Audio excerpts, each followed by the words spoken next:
پاکستان اللہ کا احسان ہے، رمضان پاکستان۔ اعوذ باللہ من الشیطان الرجیم۔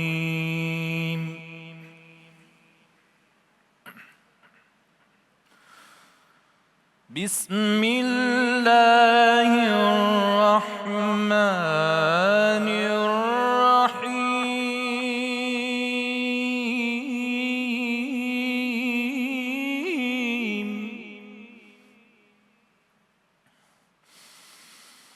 الحمد للہ رب العالمین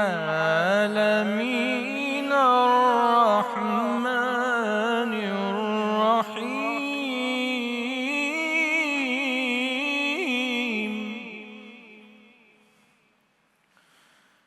مالک یوم الدین۔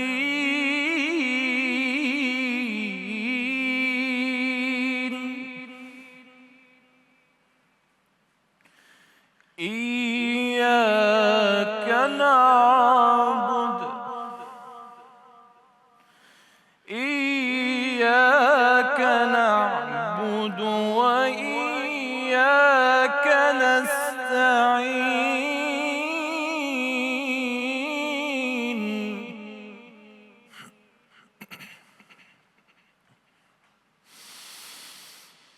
بسم الله الرحمن الرحيم۔ الحمد لله رب العالمين الرحمن الرحيم مالك يوم الدين۔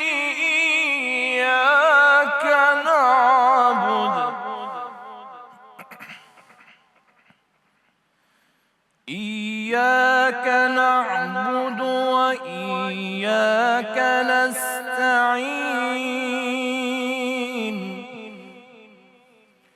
اهدنا الصراط المستقيم،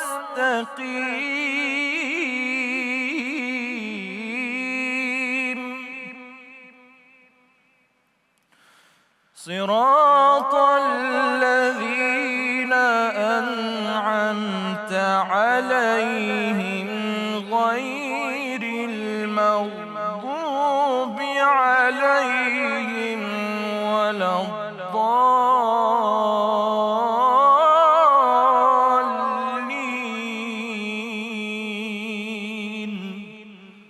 صدق اللہ العظیم۔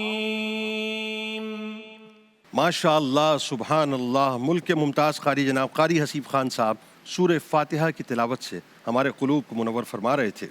پناہ مانگتا ہوں میں اللہ کی شیطان مردود سے، اللہ کے نام سے شروع جو بڑا مہربان نہایت رحم کرنے والا ہے۔ سب تعریفیں اللہ کے لیے جو مخلوقات کا پروردگار ہے، بڑا مہربان نہایت رحم کرنے والا ہے۔ انصاف کے دن کا حاکم، اے پروردگار ہم تیری ہی عبادت کرتے ہیں اور تجھی سے مدد مانگتے ہیں، ہم کو سیدھے راستے پر چلا، ان لوگوں کے راستے پر جن پر تو نے اپنا فضل و کرم اتارا، نہ کہ ان کے راستے پر جن پر تیرا عذاب نازل ہوا، اور نہ گمراہوں کے راستے پر۔ صدق اللہ العظیم۔ الحمدللہ رب العالمین والصلاة والسلام علی سید الانبیاء والمرسلین۔ اللہم صلی علی سیدنا و مولانا محمد وعلی آلہ واصحابہ وبارک وسلم وصلی علیہ۔ دنیا کے تمام دیکھنے والوں کو، تمام چاہنے والوں کو، تمام پیار کرنے والوں کو، اور جہاں جہاں تک اس وقت میری آواز کو سنا اور مجھے دیکھا جا رہا ہے، جنید اقبال کی جانب سے انتہائی محبت کے ساتھ السلام علیکم۔ ایک بار پھر ناظرین، رمضان پاکستان کی خصوصی نشریات میں شہری کے خوبصورت سے موقع پر پی ٹی وی ہوم کے ذریعے سے 1447 ہجری سن 2026 میں حاضر خدمت ہوں۔ آج انشاءاللہ الحمدللہ ہم اپنا 19واں روزہ اختیار کریں گے۔ دیکھتے ہی دیکھتے یہ رمضان وسط سے بھی آگے بڑھ چکا ہے۔ میرے رب کا فضل، میرے رب کا کرم، اور کتنا عظیم ترین کرم ہے صاحب کہ اس نے ہمیں رمضان عطا کیا، اس نے ہمیں روزوں کی سعادت عطا کی، اس نے ہمیں نمازوں کی سعادت عطا کی، اس نے ہمیں تلاوت کلام پاک کی سعادت عطا کی، رات میں قیام کرنے کی سعادت عطا کی، دن میں روزے رکھنے کی سعادت عطا کی. بس یہ سمجھ لیجئے کہ جو سعادتوں کی جتنا بھی معاملہ ہے یہ سب من جانب اللہ ہے. ناظرین، اس نے ہمیں پہلے رحمت کا عشرہ عطا کیا، ہم نے رحمت کا عشرہ پایا. اس نے ہمیں مغفرت کا عشرہ عطا کیا، ہم نے مغفرت کا عشرہ پایا. اب یہ مغفرت کا عشرہ ناظرین چند گھنٹوں کا مہمان ہے اور ہمارے درمیان سے جدا ہو کر چلا جائے گا. میں اس منظر کو اپنے ذہن میں پرونے کی کوشش کر رہا ہوں کہ جو اس دنیا کا سب سے زیادہ حسین ترین منظر ہوتا ہے. جانتے ہیں وہ کون سا منظر ہوتا ہے؟ وہ منظر وہ ہوتا ہے ناظرین، اللہ کرے اللہ کرے اللہ کرے جتنے لوگ سن رہے ہیں اللہ تعالیٰ سب کو رمضان مکہ رمضان مدینہ دکھائے اور ہم اپنے گناہوں کی پٹلیا کے ساتھ اللہ کی بارگاہ میں رمضان کے مہینے میں موجود ہوں. اس سے زیادہ حسین ترین منظر ناظرین کوئی ہو نہیں سکتا کہ جس وقت یہ اعلان ہو جاتا ہے کہ بس اب معتکفین جو ہیں وہ آئیں اور آ کر بیت اللہ میں باقاعدہ اعتکاف کریں. اب اعلان ہوتا ہے کہ معتکفین آئیں اور آ کر مدینہ پاک میں روضہ رسول صلی اللہ علیہ وآلہ وسلم کے احاطے میں، یعنی سرکار مدینہ صلی اللہ علیہ وآلہ وسلم کی پیاری پیاری سی میٹھی میٹھی سی نورانی چھیا میں اب اعتکاف کریں. سوچئے ناظرین، اس سے بڑا منظر، اس سے زیادہ خوبصورت منظر کیا ہو سکتا ہے؟ اور وہ تمام معتکفین جو ہیں وہ مکہ پاک میں بیت اللہ کے سامنے، یہ جملہ کہہ دینا بہت آسان ہے، روا روی میں ادا بھی کر دیتے ہیں، بیت اللہ کے سامنے ناظرین، اللہ کے گھر کے سامنے اپنا اعتکاف کرتے ہیں. یعنی ان کے صبح و شام صرف بیت اللہ کا دیدار کرتے کرتے گزرتے ہیں. وہ بیت اللہ کو دیکھتے ہیں، وہ دعائیں کرتے ہیں، وہ بیت اللہ کو دیکھتے ہیں، وہ روتے ہیں، وہ بیت اللہ کو دیکھتے ہیں، وہ گڑ گڑاتے ہیں، وہ بیت اللہ کو دیکھتے ہیں، اللہ کو یاد کرتے ہیں، اور وہ بیت اللہ کو دیکھتے ہیں اور اپنے لیے، اپنے گھر والوں کے لیے اور تمام امہ کے لیے جو ہے دعائیں کرتے ہیں. اسی طرح سے ناظرین وہ کتنا حسین ترین منظر ہوگا، آپ یقین مانیے کہ جس کو ہم بیان نہیں کر سکتے، کہ جب وہ روضہ رسول صلی اللہ علیہ وآلہ وسلم کے سائے میں بیٹھتے ہوں گے، وہاں کی جو سحریاں ہوتی ہوں گی، وہاں کی جو افطاریاں ہوتی ہوں گی، وہ اعتکاف کیا ہوگا ناظرین کے نگاہ مصطفیٰ صلی اللہ علیہ وآلہ وسلم تو ویسے پوری کائنات ہی کو اپنی رحمتوں میں سمیٹے ہوئے ہے، لیکن اس منظر کو آپ بیان نہیں کر سکتے کہ وہ اعتکاف کرنے والے کتنے عظیم ترین لوگ ہوں گے جو مسجد نبوی میں اعتکاف کرتے ہوں گے. پھر آئیے صاحب گریجولی پوری دنیا کے اندر جہاں جہاں اعتکاف ہوتا ہے، جن جن مساجد میں اعتکاف ہوتا ہے ناظرین، آپ یقین مانیے اتنے عظیم ترین لوگ ہوتے ہیں، وہ اتنے عظیم ترین لوگ ہوتے ہیں کہ جن کی عظمتوں کو میں اور آپ سمجھ ہی نہیں سکتے. ذرا سوچئے نا، یعنی میں بلا تمثیل عرض کر رہا ہوں کہ آپ کسی بہت بڑی شخصیت کے مہمان بن کے اس کے گھر پہ جائیے، کسی بہت بڑی شخصیت کو آپ ذرا ایزیوم کریں کہ کون سی ہو سکتی ہے، آپ اس کے گھر پہ مہمان بن کے جائیے، وہ کیا کرے گا؟ وہ اپنی بساط کے مطابق جو بہترین مہمانداری ہو سکتی ہے وہ آپ کے لیے کرے گا. وہ آپ کے پروٹوکول کا خیال رکھے گا، وہ آپ کے لیے بہت اچھے سے کھانے بنائے گا، اپنے گھر کو صاف ستھرا کرے گا، اس کی تزئین و آرائش کرے گا، اور کوشش کرے گا کہ آپ جب مہمان کی حیثیت سے اس کے پاس جائیں اور جس وقت آپ وہاں سے رخصت ہوں آپ اس سے راضی ہو کر رخصت ہوں. بلا تمثیل عرض کر رہا ہوں. اب ذرا سوچئے، اس کائنات کا پالن ہار، اب آپ اس کی مہمانداری میں جا رہے ہیں، میزبان ہیں. آپ مسجد میں جس وقت داخل ہوتے ہیں تو آپ اپنے سارے رشتوں کو، یعنی آپ اپنی ماں کو چھوڑ دیتے ہیں، آپ اپنے والد کو چھوڑ دیتے ہیں، آپ اپنی بیوی کو چھوڑ دیتے ہیں، آپ اپنے بچوں کو چھوڑ دیتے ہیں، آپ اپنے رشتہ داروں کو چھوڑ دیتے ہیں، آپ اپنے دوستوں کو چھوڑ دیتے ہیں، آپ اپنے کاروبار کو چھوڑ دیتے ہیں، آپ اپنی جاب کو چھوڑ دیتے ہیں. سب کچھ چھوڑنے کے بعد آپ صرف اور صرف اللہ کی رضا کے لیے، اللہ کو راضی کرنے کے لیے، اللہ کے ہونے کے لیے اللہ کی بارگاہ میں چلے جاتے ہیں، اللہ کے گھر پر، اللہ کے در پر چلے جاتے ہیں. اور جس وقت آپ اعتکاف کی ابتدا کرتے ہیں صاحب، ذرا سوچئے کہ اس وقت صرف آپ ہوتے ہیں اور وہ ہوتا ہے، بلکہ یوں کہیے کہ تو ہوتا ہے اور تو ہی تو ہوتا ہے. یعنی اللہ کی رضا کے لیے انسان جو ہے وہ اپنا سب کچھ چھوڑ کر وہاں پر جا کر بس بیٹھ جاتا ہے، پسار دیتا ہے اپنے آپ کو، اپنے دامن کو پھیلا دیتا ہے. اور پوری جو راتیں ہوتی ہیں ناظرین، یعنی 1 نہیں 2 نہیں 3 نہیں 4 نہیں 10 راتیں اس کو میسر آتی ہیں، اور ان 10 راتوں میں سے کوئی ایک رات ہوتی ہے جو شب قدر ہوتی ہے. یعنی 5 طاق راتیں ہیں، ان 5 طاق راتوں میں سے کوئی ایک رات ہوتی ہے جو 1000 مہینوں سے بہتر ہوتی ہے، وہ اس معتکف کو میسر آ جاتی ہے. ذرا سوچئے، اس کے صبح و شام گزرتے ہی صرف ذکر الہی میں ہے نا، یعنی وہ 5 وقت تکبیر اولیٰ کے ساتھ نماز ادا کرتا ہے، وہ قرآن کی تلاوت کرتا ہے، وہ تسبیح و تحلیل کرتا ہے، وہ درود پاک کی کثرت کرتا ہے، وہ استغفار کی تسبیح کرتا ہے، وہ صلاۃ التسبیح کا اہتمام کرتا ہے، وہ اللہ اور اس کے رسول صلی اللہ علیہ وآلہ وسلم کو راضی کرنے کے لیے ہر وہ کام کرتا ہے جس سے اللہ اور اس کے رسول صلی اللہ علیہ وآلہ وسلم راضی ہو جائیں. رو رو کے گڑ گڑا کے اپنے لیے دعائیں کرتا ہے. آپ اندازہ کر ہی نہیں سکتے کہ اللہ کی کتنی تجلیات کا نزول اس کے اوپر ہوتا ہے. میری ماں حضرت عائشہ صدیقہ سلام اللہ علیہا سے ایک روایت ہے ناظرین، اور اس حدیث پاک کا مفہوم ہے کہ جس نے اللہ کی رضا کے لیے ایمان کے ساتھ اعتکاف کیا، اللہ تبارک و تعالیٰ اس کے پچھلے تمام گناہوں کو معاف فرما دیا کرتا ہے۔ آپ کو میں ایک اور بات بتاؤں، دل کو تسکین پہنچ گئی، بلکہ یوں کہیے کہ دل باغ باغ ہو جائے گا۔ ایک حدیث پاک میں آتا ہے کہ جس نے 10 دن اعتکاف کر لیا، جو 10 ڈیز ہے نا آخر میں، یہ بڑے قیمتی ترین ہے۔ رسول کریم صلی اللہ علیہ وآلہ وسلم روایتوں میں آتا ہے کہ 10 دن کا بھی اعتکاف فرمایا کرتے تھے، 20 دن کا بھی آپ نے اعتکاف کیا، لیکن آخری جو برس تھے اس میں آپ نے 10 دنوں کا اعتکاف باقاعدہ کیا، اور سرکار علیہ السلام اس کا بڑا اہتمام فرمایا کرتے تھے۔ اب سن لیجئے ذرا حدیث پاک کہ جس نے 10 دن کا اعتکاف کیا اللہ کی رضا کے لیے، اللہ کو راضی کرنے کے لیے، اللہ تبارک و تعالیٰ اس کو 2 عمروں کا اور 2 حج کا ثواب عطا کرے گا۔ سمجھ رہے ہیں آپ بات میری؟ بہت سے لوگ اس وقت مجھے سن رہے ہوں گے اور وہ کسمساتے ہوں گے، کاش ہمارا بلاوا آ جائے، کاش انتظام ہو جائے، کاش ہمیں سرکار مدینہ صلی اللہ علیہ وآلہ وسلم اپنی بارگاہ میں طلب کر لیں، کاش گنبد خضرا کے سائے میں ہم بیٹھیں، کاش مواجہ کے سامنے کھڑے ہو کر اسألک الشفاعۃ یا رسول اللہ صلی اللہ علیہ وآلہ وسلم کی صداؤں کو ہم بلند کریں، کاش ایسا ہو کہ الصلاۃ والسلام علیک یا رسول اللہ ہم منی من میں کہتے رہیں اور سرکار کے مواجہ کے سامنے جا کر کھڑے ہو جائیں، کاش بیت اللہ ہمارے سامنے ہو اور ہم بیت اللہ کو دیکھ دیکھ کے اللہ کی بارگاہ میں دعا کریں۔ بہت سے لوگ ناظرین نہیں جا پاتے، اس کی ظاہر بہت سی وجوہات ہو جاتی ہیں، لیکن یقین مانیے میرا رب اتنا کریم ہے کہ وہ جانتا ہے کہ جو بہت سے نہیں جا پاتے نا، ان کے لیے بھی اللہ تبارک و تعالیٰ نے اس ثواب سے ان کو محروم نہیں رکھا ہے۔ بس یہ 10 دن تو ہیں، 10 دن کا اعتکاف کر لیجئے، اللہ تبارک و تعالیٰ ریوارڈ کی صورت میں آپ کو 2 عمروں اور 2 حج کا ثواب عطا کر دے گا۔ ایک اور بات بتاؤں آپ کو، چلیں اس لیسٹ بات کو سمجھ لیجئے، جس نے صرف اللہ کی رضا کے لیے 1 دن کا اعتکاف کیا، یہ بھی حدیث پاک ہے، اس کا مفہوم ہے، جس نے 1 دن کا اللہ کی رضا کے لیے اعتکاف کیا، اللہ تبارک و تعالیٰ اس کے درمیان یعنی اس کے اور جہنم کے درمیان 3 خندقوں کا فاصلہ کر دے گا۔ کتنی؟ 3 خندقوں کا۔ اور آپ جانتے ہیں ایک خندق کا فاصلہ کتنا ہوگا؟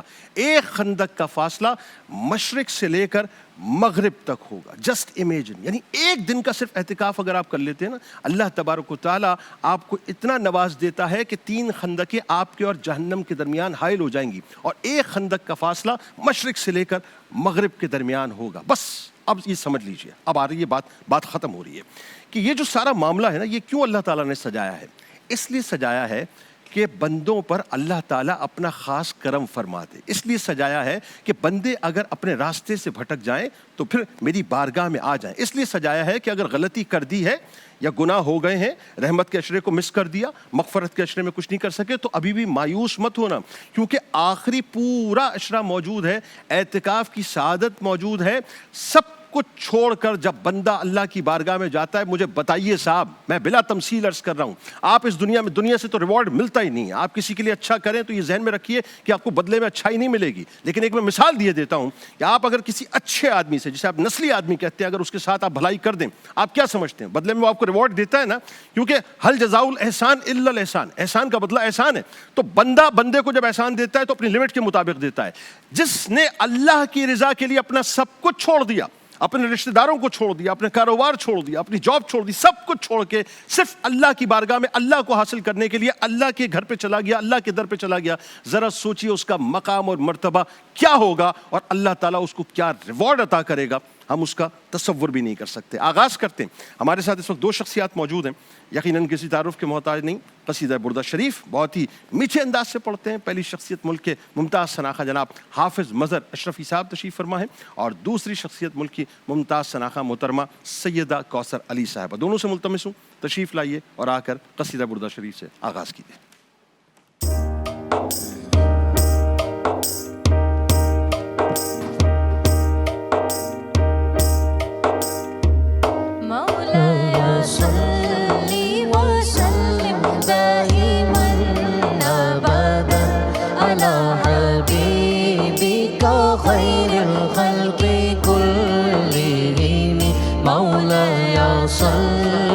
وسلم دائما أبدا على حبيبك خير الخلق كلهم. ظلمت سنة من أحيا الظلام لا ظلمت سنة من أحيا الظلام لا نشتاق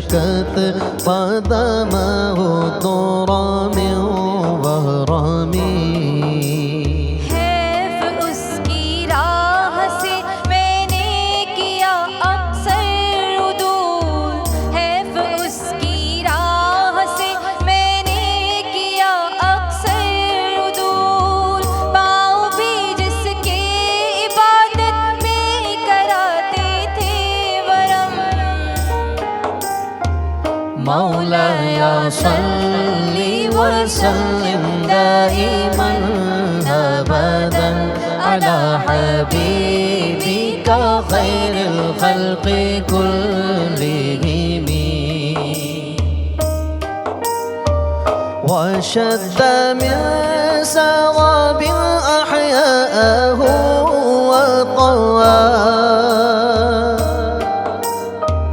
وشد من سراب أحشاءه وطوى تحت الحجارة كشحا مترف الهدم روکنے کو بھوک سے کستا تھا جو اپنی کمر روکنے کو بھوک سے کستا تھا جو اپنی کمر پتھروں سے باندھتا تھا اپنا مخمل سا شکم مولاي صل وسلم دائما أبدا على حبيبك خير الخلق كلهم وراودته الجبال شم من ذهب وراودته الجبال شم من ذهب عن نفسه فأراها أيما شممي پیش کرتا تھا تلاور سیم جب کوہ بلند پیش کرتا تھا تلاور سیم جب کوہ بلند رد کیا کرتا تھا فوراً اس کو وہ عالی امم مولاي صل وسلم دائما أبدا على حبيبك خير الخلق كلهم مولاي صل وسلم دائما أبدا على حبيبك خير الخلق كلهم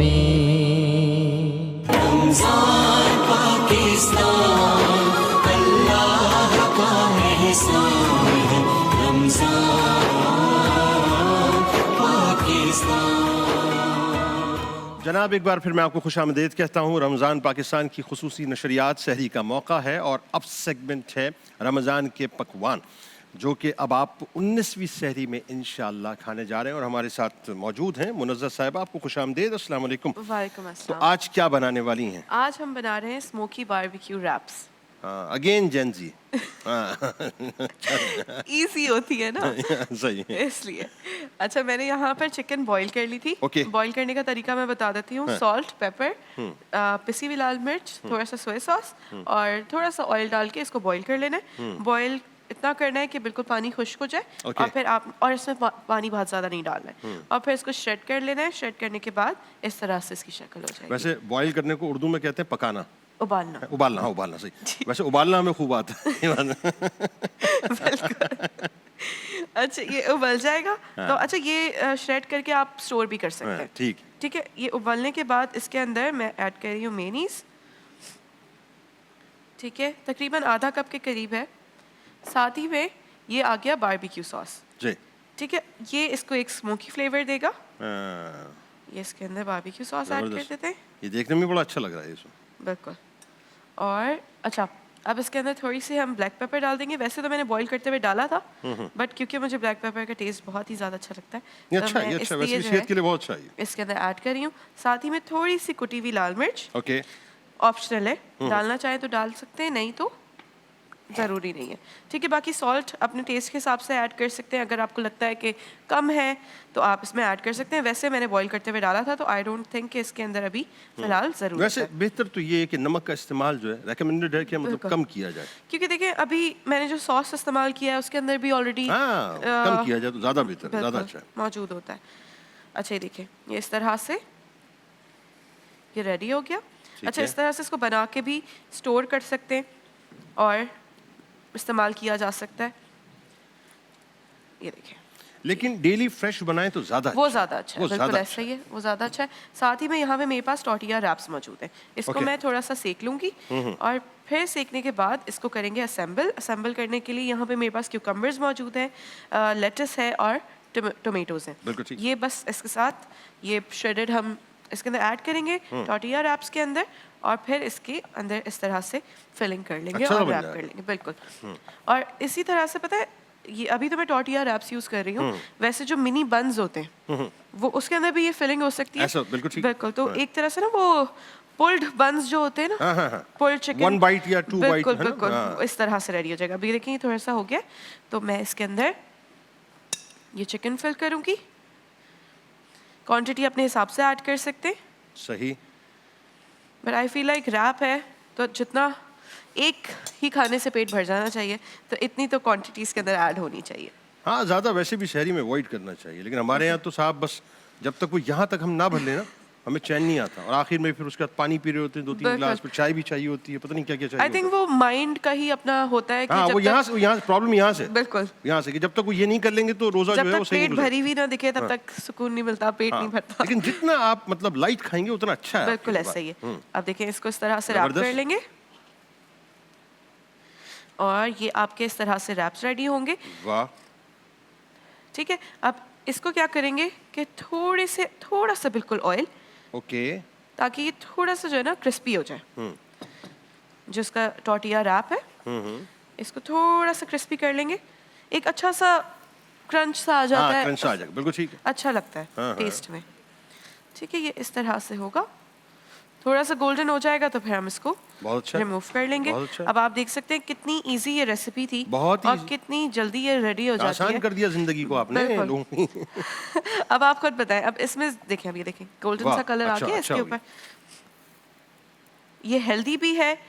اس کے اندر آپ دیکھ سکتے ہیں ویجیٹیبلز ہیں, جتنا آپ اس کے اندر گرینز ایڈ کر سکتے ہیں وہ آپ ایڈ کریں تو یہ اور زیادہ ہیلدی ہو جائے گا. بالکل ٹھیک ہے. بناتے بناتے اب آپ انگریڈینٹ جو اس کے ہیں اس کو ذرا اس کا ایک ریکیپ دے دیجیے. بالکل, میں ایک دفعہ ریکیپ دے دیتی ہوں. ٹورٹیا ریپس بنانے کے لیے اسموکی باربیکیو چکن ریپس جو ہیں ان کو بنانے کے لیے پہلے تو ٹورٹیا کی ضرورت ہوگی. گھر پہ جو روٹی بنتی ہے اس کو بھی یوز کر سکتے ہیں, رات کو اگر بچ جائے تو اس کا بھی استعمال کر سکتے ہیں. دوسری چیز ہمارے پاس چکن موجود ہے. بون لیس چکن کو ہم نے بوائل کرنا ہے. بوائل کرنے کے لیے ہم نے اس میں salt, pepper, red chilli powder ڈال کے اس کو اور سویا ساس ڈال کے بوائل کر لینا ہے, شریڈ کر لینا ہے. پھر اس کے بعد اس کے اندر مینیز ایڈ کرنی ہے, ساتھ میں باربیکیو ساس ہے وہ اس کے اندر ایڈ کر دیں گے, بلیک پیپر اور تھوڑی سی کٹی ہوئی لال مرچ. یہ ایڈ کر کے آپ نے اس کو مکس کر لینا ہے اور پھر اس کی کرنی ہے فلنگ میں نے آپ کو ابھی بتایا تھا جیسے کہ یہ آپ کا چکن کا مکس آ گیا, یہ آپ نے اس کے اندر ایڈ کیا. ساتھ میں اس کے اندر ایڈ کی یہ ویجیٹیبلس جس میں آ گئے کیوکمبرز اور لیٹس اور ساتھ میں ٹومیٹوز. Very good. یہ اس طرح سے دیکھیں کلر بھی کتنا اچھا لگتا ہے گرین کے اوپر جب ریڈ ہوتا ہے.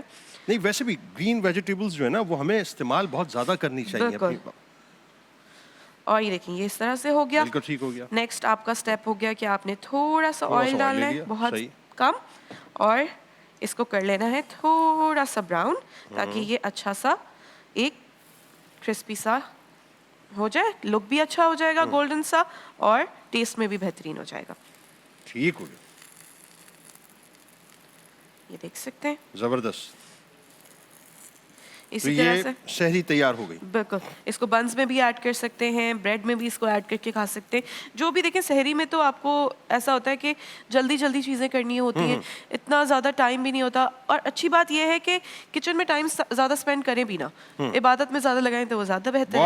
بہت اچھی بات کہی آپ نے. بلکہ میں آپ کو ایک اور بات بتاؤں, اس میں تو ہمیں خراج تحسین پیش کرنا چاہیے ناظرین ان تمام تر خواتین کو جو ظاہر ہے اپنی سحری کو سفر کرتی ہیں اور کچن میں کھڑی ہوتی ہیں.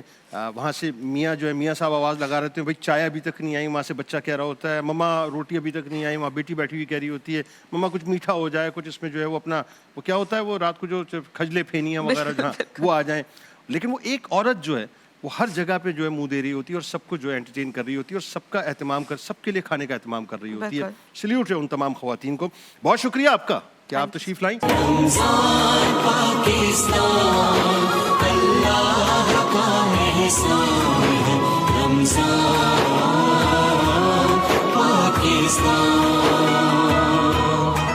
آئیے جناب آپ کو لیے چلتے ہیں اب اس سیگمنٹ کی جانب جس کے لیے آپ منتظر رہتے ہیں، اور ظاہر ہے یہ ماشاءاللہ جو 18 روزے ہمارے گزر گئے اور آج 19ویں سحری ہم کرنے جا رہے ہیں، تواتر کے ساتھ آپ کو قرآن اور سنت کی روشنی میں وظائف دیے گئے، آپ کے مسائل کا حل آپ کو بتلایا گیا۔ ہر مرتبہ کی طرح ایک بار پھر ہمارے ساتھ موجود ہیں ملک کے ممتاز روحانی اسکالر جناب آغا منہاج صاحب، جو وظائف کی برکت سیگمنٹ میں ہمیں وظائف بتائیں گے۔ آغا صاحب السلام علیکم۔ وعلیکم السلام ورحمۃ اللہ وبرکاتہ۔ جنید بھائی کیسے مزاج ہیں آپ کے؟ الحمدللہ رب العالمین علی کل حال۔ مغفرت کا عشرہ اب ہمارے درمیان سے آغا صاحب جی جدا ہونے کو ہے، جی ہاں بالکل، اور ظاہر ایک دن کے بعد لوگ اعتکاف میں انشاءاللہ چلے جائیں گے۔ جی انشاءاللہ۔ سب سے پہلے جو سوال میں چاہتا ہوں، اور یہ ایسا مسئلہ ہے کہ میرا خیال ہے کہ نفسیاتی طور پہ بھی اور ویسے بھی جن کے ساتھ ہوتا ہے ان کے ساتھ تو ہوتا ہے، یہ مسئلہ بہت زیادہ ہوتا ہے کہ جی مجھ پر کسی نے جادو کر دیا، مجھ پر سفلی ہو گئی۔ کراچی سے کوشچن ہے، تو یہ بتائیے کہ اگر خدا نخواستہ کسی پر جادو ہو جائے، سفلی ہو جائے، اس کا توڑ کیا ہے؟ اعوذ باللہ من الشیطان الرجیم، بسم اللہ الرحمن الرحیم، اللہم صلی علی سیدنا و مولانا محمد وعلی آلہ وصحبہ وبارک وسلم علیہ۔ ٹرانسمیشن دیکھتے جائیے اور درود پاک کے نذرانے حضور علیہ الصلوۃ والسلام پر، ان کے آل و اصحاب پر پڑھتے جائیے۔ اور آج استغفر اللہ الذی لا الہ الا هو الحی القیوم واتوب الیہ، استغفر اللہ ربی من کل ذنب واتوب الیہ کا جو یہ مغفرت کا جو عشرہ ہے، اب یہ ہمارے پاس سے جدا ہونے کو ہے، جیسے کہ جنید بھائی نے فرمایا۔ اس کے بعد کل سے انشاءاللہ جو ہم پڑھیں گے وہ پڑھیں گے تیسرے عشرے کی دعا، اور وہ ہے اللہم اجرنا من النار، اللہم اجرنا من النار، یعنی کہ دوزخ کی آگ سے آزادی کا جو عشرہ ہے، کل سے اس کی دعا ہوگی۔ اور آج سے جو ہمارے مسلمان بھائی ہیں وہ جوک در جوک جو ہے وہ مساجد کی طرف اعتکاف کے لیے چلے جائیں گے، اور ہماری بہنیں گھروں کے اندر پھر آخری جو 5 تاکرات، جس کے لیے میں شروع سے کہتا ہوا آیا ہوں کہ ہمیں اس میں صلاۃ التسبیح کا اہتمام، آخری تاکراتوں کا انتظار مت کیجیے گا، شروع سے اس کو لے کے چلیے گا، تاکہ آخری تاکراتوں کے اندر جب آپ صلاۃ التسبیح پڑھیں گے تو اس کے اندر آپ کے دل کے اندر ایک کیفیت پیدا ہو جائے، کیونکہ صلاۃ التسبیح ایک کیفیت کا نام ہے۔ جب آپ 20 منٹ اللہ کی بارگاہ میں تیسرا کلمہ پڑھ رہے ہوتے ہیں نا، سبحان اللہ والحمد للہ ولا الہ الا اللہ واللہ اکبر، یعنی کہ ایک رکعت میں 75 مرتبہ، قیام میں 25 مرتبہ، رکوع میں 10 مرتبہ، قومے میں 10 مرتبہ، سجدہ اولا 10 مرتبہ، سجدہ ثانی جس کو جلسہ کہتے ہیں اس میں 10 مرتبہ، پھر دوسرے سجدے میں 10 مرتبہ سبحان اللہ والحمد للہ ولا الہ الا اللہ واللہ اکبر۔ تو یہ 300 مرتبہ جو پڑھنا تھا، یہ میں نے اس کو 1-2 مرتبہ آپ کو سمجھایا بھی۔ اب انشاءاللہ یہ آخری طاق راتیں ہیں، اور اس میں 10 راتیں ہیں، اور اس میں سے 5 طاق راتیں ہیں، اور اس کے اندر یہ پڑھنا ہے، اور انشاءاللہ اللہ تبارک و تعالیٰ سے گڑ گڑا کے مغفرت طلب کرنی ہے، اور اللہ سے دعا کرنی ہے کہ اللہ ہم تمام مسلمانوں کو دوزخ کے عذاب سے بچائے۔ کراچی سے ایک سوال ہے کہ جادو اگر کسی پر ہو جائے، یا سفلی ہو جائے، یا بلیک میجک ہو جائے، تو سب سے پہلی تو بات یہ ہے کہ کیا جادو ایگزسٹ کرتا ہے؟ کیا جادو کوئی حقیقت کا نام ہے؟ پہلے تو لوگ اس دور میں کہتے ہیں سر 2026 میں کون سے جادو کی بات کر رہے ہیں، اتنا ٹائم کس کے پاس ہے؟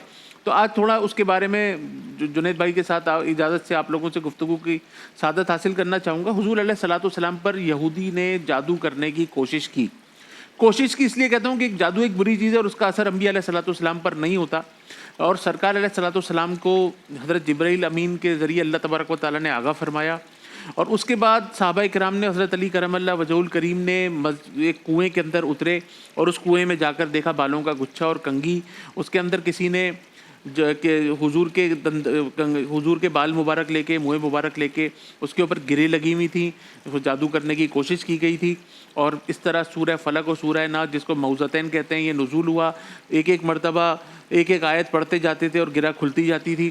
تو یہ سورہ فلق اور سورہ ناس اگر جو شخص پڑھے گا اس کا جادو کچھ نہیں بگاڑ سکتا، انشاءاللہ۔ جو شخص باوضو رہے گا جادو اس کا کچھ نہیں بگاڑ سکتا۔ آپ کسی بھی عقیدے سے آپ کا تعلق ہو، آپ اگر صحیح غسل روزانہ کر لیں، جادو آپ کا کچھ نہیں بگاڑ سکتا۔ آپ کے والدین اگر حیات ہیں اور ان کے گھر سے نکلتے ہوئے دست بوسی اور قدم بوسی کر لیں، جادو آپ کا کچھ نہیں بگاڑ سکتا۔ آپ مخلصی کے ساتھ اپنی بیوی، اپنے بچوں کی، اپنے اہل و عیال کی خدمت کر لیں، جادو آپ کا کچھ نہیں بگاڑ سکتا۔ آپ ہر نماز کے بعد 11 مرتبہ سورہ فلق، 11 مرتبہ سورہ ناس پڑھیں، جادو آپ کا کچھ نہیں بگاڑ سکتا۔ جو شخص رات کو سونے سے پہلے یہ عملیات کر لے جو حضور علیہ الصلوۃ والسلام نے تعلیم فرمائے کہ 1 مرتبہ سورہ فاتحہ، 1 مرتبہ آیت الکرسی اور سورہ اخلاص، سورہ فلق اور سورہ ناس پڑھ کے 3 مرتبہ دونوں ہتھیلیوں پہ دم کر کے پورے جسم پہ ہاتھ پھیر لیں، جادو اس کا کچھ نہیں بگاڑ سکتا۔ اگر کوئی شخص روزانہ ایک بھوکے کو صدقے کا کھانا کھلا دے، جادو اس کا کچھ نہیں بگاڑ سکتا۔ جادو کی ایک حقیقت ہے، یہ ایکسس بھی کرتا ہے، لیکن ہم نفسیاتی مریض بن چکے ہیں۔ اگر مثال کے طور پہ کالی بلی راستہ کاٹ جائے, ہم پہ کسی نے جادو کر دیا, ہمارے جاب میں ترقی نہیں ہو رہی چاہے ہمارے اعمال کیسے بھی ہیں, ہم پہ کسی نے, ہمیں اس فلانے نے جادو کر دیا, وہ باس کا لاڈلا ہے, اس نے ہم کو کچھ ایسے کھانے میں ملا دیا تھا جس کی وجہ سے ہماری ترقی رک گئی, ہم دکان 10 بجے کی جگہ 11 بجے جا کے کھولیں, سارے لوگ اپنے 10 بجے ٹائم پہ کھولیں, ہم کام پہ لیٹ جائیں, ہم اپنے نوکروں سے بدسلوکی کریں, ہم اپنی دکان کو صاف ستھرا نہ رکھیں یا دکان کو اپڈیٹ نہ رکھیں, کاروبار ہمارا نہ چلے, ہم پہ کسی نے جادو کر دیا, ہم اپنے تمام معاملات جادو کے ڈبے میں بند کر دیتے ہیں. بھائی اس دور میں, اچھا لوگ یہ بھی کہتے ہیں کہ اس دور میں کسی کے پاس اتنا وقت ہے.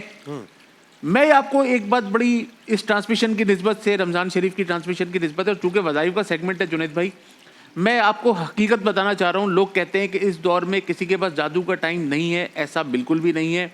ایک ڈپارٹمنٹ ہے, ایک ہمارا ایک کرائٹیریا ہے, ایک مسجدیں ہیں جو لوگوں سے آباد ہیں, ٹھیک ہے, رمضان شریف کی ٹرانسمیشن ہے, رمضان شریف کا مہینہ ہے, لوگ روزے دار ہیں, روزے رکھ رہے ہیں, مزارات کے اوپر رونقیں لگی ہوئی ہیں, لوگ جاتے ہیں, نمازیں پڑھتے ہیں, قرآن شریف پڑھتے ہیں, ایصال ثواب کرتے ہیں, آ جاتے ہیں. لوگ اپنے تبلیغی معاملات کے اندر مسجدوں میں جاتے ہیں, جماعتوں میں جاتے ہیں, قافلوں میں جاتے ہیں, اپنے ایک سسٹم ہے نا, یہ سسٹم ایگزسٹ کرتا ہے. وہاں پر ایک 2 نمبر سسٹم بھی ایگزسٹ کرتا ہے. وہ جعلی عاملین تو نہیں کہنا چاہیے, وہ 2 نمبر لوگ جن کو جادوگر کہتے ہیں, ان کے پاس بھی ایک بہت بڑی تعداد جا رہی ہے, جس میں معذرت کے ساتھ جنید بھائی آپ کو تو علم ہوگا اس بات کا, جس میں ہم مسلمانوں کی ایک بہت بڑی تعداد ہے جو ان جادوگروں کے پاس جاتی ہے, اور وہ اپنے ساس کے اوپر سفلی کروا رہی ہے, وہ عورت اپنے شوہر پہ سفلی کروا رہی ہے, وہ اپنی نندوں پہ سفلی کروا رہی ہے, وہ اپنی بھابھیوں پہ سفلی کروا رہی ہے. ایک سسٹم یہاں پازیٹیو ہے جو رحمان کا سسٹم ہے, ایک سسٹم جو نیگیٹو ہے وہ شیطان کا سسٹم ہے. یہاں پہ بھی رش ہے, وہاں پہ بھی رش ہے, یہاں پہ بھی کام ہو رہے ہیں, وہاں پہ بھی کام ہو رہے ہیں. اور جادو تو اللہ معاف کرے کہنا نہیں چاہیے, یہ شیطانی عمل ہے اور یہ بہت جلدی اثر کرتا ہے. میں وظیفہ انشاءاللہ آپ کی خدمت پہ پیش کرتا ہوں. سورہ یونس کی آیت نمبر 81, سورہ یونس کی آیت نمبر 81 ہے, قال موسیٰ ما جئتم بہ السحر ان اللہ سیبطلہ وان اللہ لا یصلح عمل المفسدین. سورہ یونس کی آیت نمبر 81, قال موسیٰ ما جئتم بہ السحر سے لے کے مفسدین تک.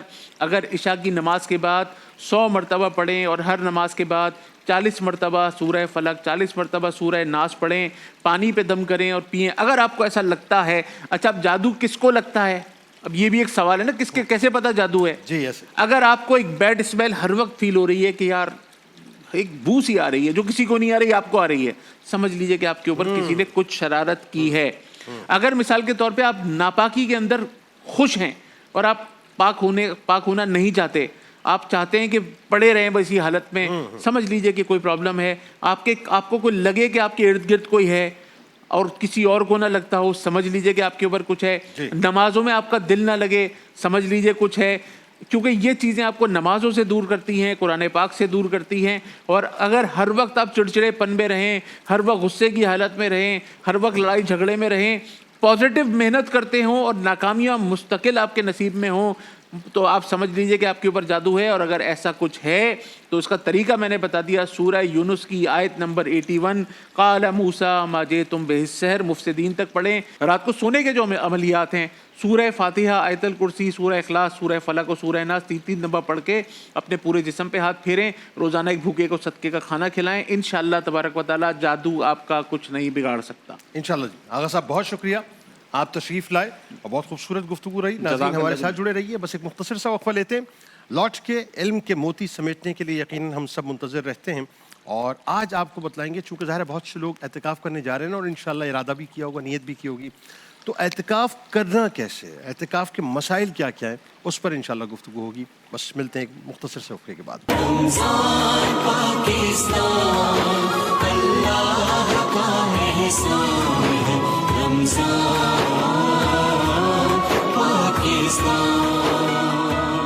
جناب ایک بار پھر میں آپ کو خوش آمدید کہتا ہوں. رمضان پاکستان کی خصوصی نشریات ہے, پی ٹی وی ہوم ہے. 1447 ہجری سن 2026 19واں روزہ انشاءاللہ آج ہم اختیار کریں گے. اور ہمارے ساتھ اس وقت 4 ممتاز شخصیات موجود. پہلی شخصیت آپ کے ہمارے ہم سب کے انتہائی قابل احترام ممتاز عالم دین جناب علامہ حسین مسعودی صاحب تشریف فرمائیں. آپ کو خوش آمدید. سلامت رکھیں، آباد رکھیں. دوسری شخصیت ممتاز عالم دین بہت ہی خوبصورت گفتگو کرتے ہیں جناب مفتی نور رحمانی صاحب ہمارے ساتھ موجود ہیں. تیسری شخصیت ممتاز اسکالر ممتاز عالم دین بہت ہی کمال گفتگو کرتے ہیں محترم جناب حافظ احمد یوسف صاحب ہمارے ساتھ موجود ہیں. آپ کو بھی خوش آمدید. السلام علیکم. اور چوتھی شخصیت آپ کے ہمارے ہم سب کے بہت ہی پسندیدہ شناخواں ماشاء اللہ صرف پاکستان نہیں پوری دنیا میں ان کو سنا جاتا ہے، ان کو پسند کیا جاتا ہے، جناب خالد حسین صاحب ہمارے ساتھ موجود ہیں. آپ کو بھی خوش آمدید. السلام علیکم. قبلہ الحمدللہ ظاہر ہے اب یہ تو اللہ کے فضل کے علاوہ اور کیا ہے کہ اللہ تعالیٰ نے ہمیں یہ سعادت بخشی کہ رمضان عطا کر دیا، رحمت کا عشرہ عطا کر دیا، مغفرت کا عشرہ عطا کر دیا. اب بس یہ آہستہ آہستہ یہ مغفرت کا عشرہ بھی دامن چھڑانے کو اور جانے کو ہے. ایک دن کے بعد لوگ اعتکاف کے لیے مساجد کا رخ کریں گے. میں ابتدا میں بات کر رہا تھا کتنے عظیم ترین وہ لوگ ہیں اور کتنے حسین ترین وہ لوگ ہیں کہ جن کو اللہ تعالیٰ نے رمضان مکہ اور رمضان مدینہ عطا کیا اور اس وقت وہ اعتکاف میں یا تو بیت اللہ کے سامنے ہوں گے انشاءاللہ ایک دن بعد یا پھر بلکہ ایک دن پہلے، بلکہ یوں کہیے کہ کل کا معاملہ ہے نا، وہ تو ہزار ہے. اور اسی طرح سے سرکار مدینہ صلی اللہ علیہ وآلہ وسلم کے سائے میں ہوں گے ماشاءاللہ.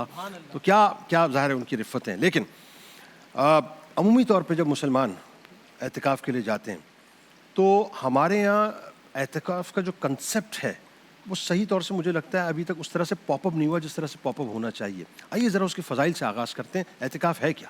بسم اللہ الرحمن الرحیم وبہ نستعین وہو خیر ناصر ومعین الحمد للہ رب العالمین والصلاة والسلام علی رسولہ الکریم وآلہ الطاہرین وصحبہ المنتخبین. اعتکاف اور اعتکاف کے حوالے سے بس اتنا میں بتا دوں کہ آپ کا جو سوال تھا کہ وہ اعتکاف جو آج ہمارے معاشرے میں تقریباً تمام علاقوں میں ہو رہا ہے، ہر محلے میں ادا کیا جا رہا ہے، ہر مسجد میں تقریباً جو خاص طور پہ جامع مساجد میں لوگ جو ہے وہ جو کیا ہے اعتکاف کے لیے آ رہے ہیں اور بیٹھ رہے ہیں اور پھر وہاں قیام بھی ہو رہا ہے.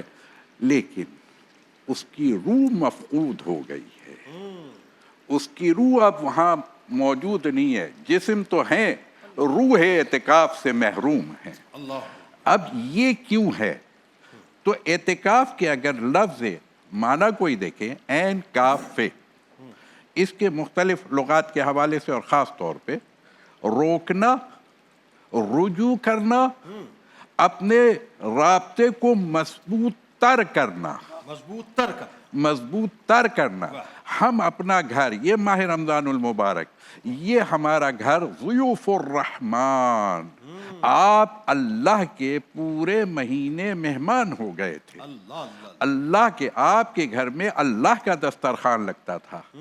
فرشتے وہاں پر کیا ہے انواع اقسام کی غذائیں، اگرچہ کہ آج کل تو ہم لوگ خود ہی کافی ہے تو فرشتوں کی غذا کا انتظار بھی نہیں رہتا، لیکن وہ دسترخوان جو خدا نے اس ماہ رمضان المبارک میں آپ کے گھر میں اپنا دسترخوان سجایا تھا، آپ اس دسترخوان کو لے کے اعتکاف کے لیے اللہ کے گھر میں واپس آتے ہیں. اللہ اکبر. کہ ہم یہ دسترخوان بھی اب تیرے ہی گھر میں بیٹھ کے کھائیں گے. اس کا نام ہے اعتکاف. سبحان اللہ. تیری غذا تیرے گھر میں. اللہ اس کو اعتکاف کہتے ہیں. آسان اگر میں سمجھانا چاہوں اپنے دوستوں کو اور لوگوں کو تو یہ کہا جائے گا کیا؟ اللہ سے رجوع کرنا. یہ مقصد اعتکاف یہ تھا کہ دنیا داری کو چھوڑ دے، اپنے گھر بار والوں کو بھی چھوڑ دے اور چھوڑ کر کے اللہ کے گھر میں آ کے اللہ کے لیے خالص ہو جائے. اور روزہ بھی اسی لیے آیا تھا. یہ کیا ہے؟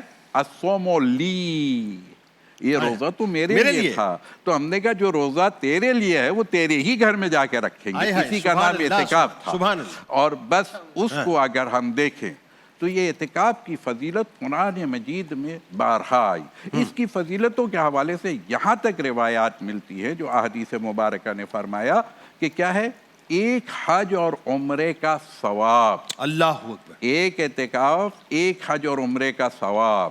حتیٰ کہ اسے حج اصغر بھی کہا گیا اعتکاف کو. اور اولیاء اور اوصیاء اس کو احرام کے لباس کو زیب تن کر کے اور خدا کی بارگاہ میں حاضر ہوتے ہیں. یعنی اس کے گھر میں 3 دن 4 دن یا 10 دن، کیونکہ اس میں مختلف ہے فقہی لحاظ سے. عام طور پہ 10 دن کا اعتکاف سنتی اعتکاف ہے. لیکن فقہ جعفریہ میں اقل مدت اس کی کم سے کم